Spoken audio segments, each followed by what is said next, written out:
আমি বলবো এখন বাংলাদেশের মানুষ সজাগ হয়ে গেছে।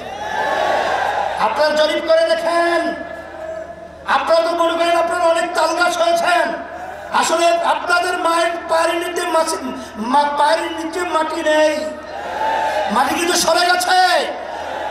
এখন এই বাংলাদেশের মধ্যে আর এই চাঁদাবাজদেরকে, এই যারা নাকি জায়গা দখলকারীদেরকে, খুনিদেরকে, গুমিদেরকে বাংলাদেশের মানুষ দেখতে চায় না।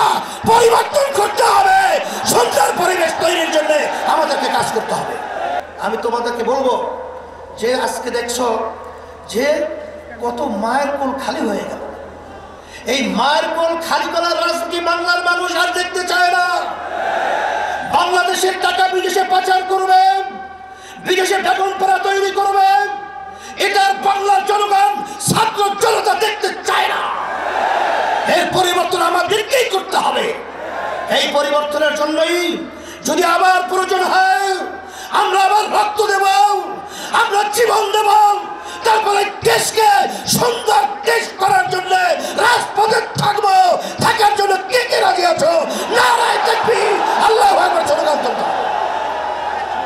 সাথে সাথে আমি বিশেষ করে অন্তর্বর্তীকালীন সরকারকে বলবো, আমাদের যুগ্ম মহাসচিব জাতীয় আতাউর রহমান সহ বিভিন্ন দায়িত্বশীলরা বলেছেন যে আপনারা কোনো জনগণের ভোটে নির্বাচিত সরকার নয়, আপনার হলো গণ অভ্যুত্থান, ছাত্র জনতা হাজারো হাজারো মায়ের কোল খালি করার বিনিময় আপনারা ক্ষমতায় এসেছেন। কিন্তু আপনাদের কার্যক্রমগুলো আমরা অনেকাংশে প্রশ্নবিদ্ধ। এটা আমাদের দুঃখ হয়।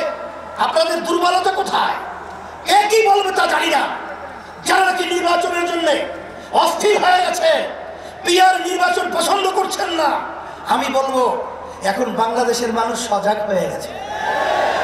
আপনারা জরিপ করে দেখেন, আপনারা তো মনে করেন আপনারা অনেক তালগাছ হয়েছেন, আসলে আপনাদের মায়ের পায়ের নিচে মাটি নেই, মাটি কিন্তু সরে গেছে।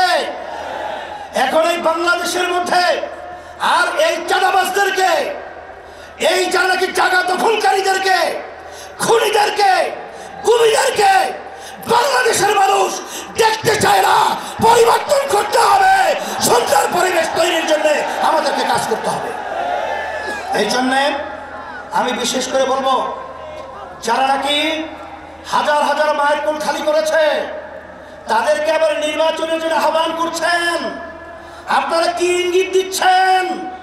এখনো মায়ের কান্না বন্ধ হয় নাই, এখনো মুখের পানি পানি সেই শব্দ আমাদের কান থেকে এখনো সরে নাই। আবু সাইদের হাত প্রসারিত গুলিবিদ্ধ, বুক নিয়ে মাটিতে লুকিয়ে পড়েছে, এখন আমাদের নজর থেকে এখনো সেই স্মৃতি যায় নাই। আর আপনারা তাদেরকে নির্বাচনে আহ্বান করবেন, আবার নির্বাচনে তাদেরকে নিয়ে এসে আপনারা ক্ষমতা দখল করবেন। এ ধোঁকাবাজি বাংলাদেশের জনগণ বুঝে গেছে।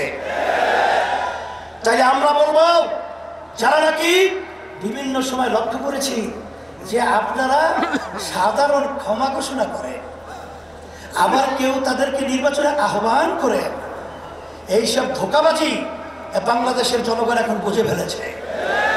আপনাদের অবস্থান পরিষ্কার করতে হবে। আপনারা এই স্লোগানের মাধ্যমে কাদেরকে খুশি করতে চান এটা কিন্তু বাংলাদেশের মানুষ বোঝে। আর এই পাশের আমাদের যে রাষ্ট্র রয়েছে, নিয়ম ছিল বন্ধুত্ব সুলভ আচরণ আমাদের সাথে করবে, কিন্তু তাদের আচরণে আমরা বন্ধুত্ব পাই নাই। তাদের দোষদেরকে খুশি করবেন এবং তাদেরকে নিয়ে আপনার ক্ষমতায় যাবেন না, এটা কখনোই হবে না, আর হতে দেওয়া যাবে না। আর পিআর সিস্টেমের মাধ্যমেই বাংলাদেশের জাতীয় সরকার গঠন হবে। আপনারা কেন চাচ্ছেন না? আপনাদের ভয় কোথায়? আবার আপনারা এই নির্বাচন পদ্ধতির মাধ্যমে এককভাবে ক্ষমতায় গিয়ে আবার আপনারা বিভিন্ন ধরনের আমাদের উপরে সেই স্টিম রুলার জুলুমের এটা চাপিয়ে দেবেন, এটা হবে না। এই জন্য পিআর সিস্টেমে যদি নির্বাচন না হয়, ইসলামী আন্দোলন বাংলাদেশ, যুব আন্দোলন ফাউন্ডেশন থেকে আমরা ঘোষণা করছি, আমরা পিআর সিস্টেমে ওই নিম্নকক্ষ বলেন উচ্চকক্ষ বলেন সব সেক্টরেই পিয়ার সিস্টেমে নির্বাচন হতে হবে। প্রত্যেকটা ভোটারের তাদের ভোটের অধিকার বাস্তবায়িত হবে। বাংলাদেশের জাতীয় সরকার হবে,